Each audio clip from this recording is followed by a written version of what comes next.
Hi, I'll tell you something about Winnipeg, about growing up in Winnipeg.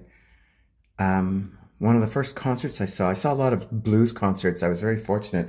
I learned how to play the piano from playing the blues through my brother Ronnie, who was older than me, and he played in a bunch of bands. And the first job I ever got was working was working at a little snack bar called Dino's Deli that was inside a waterbed store on Osborne Street called Floating Ecstasy.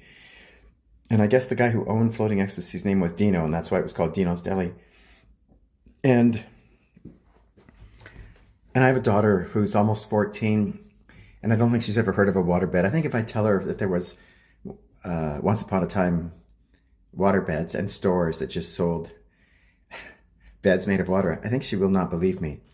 But anyways, I worked there, and what I remember fondly is Dave McLean, who a lot of people know in Winnipeg, and Gord Kidder, who was a hero of mine because he was a harmonica player. He was one of the greatest harmonica players I ever met. He sounded like little Walter, which is sort of like saying that someone played the piano and sounded like Glenn Gould. You know, it was like Gord Kidder was amazing. I don't know whatever became of him, but Dave McLean used to boss me around because they knew I was Ronnie's little brother. I mean, he would boss me around kind of like to kind of like have fun with me, and I understood, and I didn't mind, and it was fun.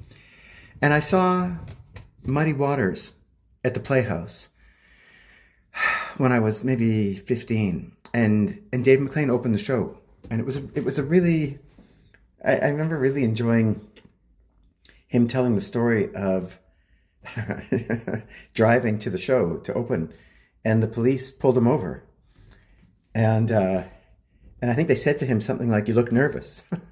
And he was talking to the audience, and he told the audience that he said, "Yeah, I'm opening for Muddy Waters."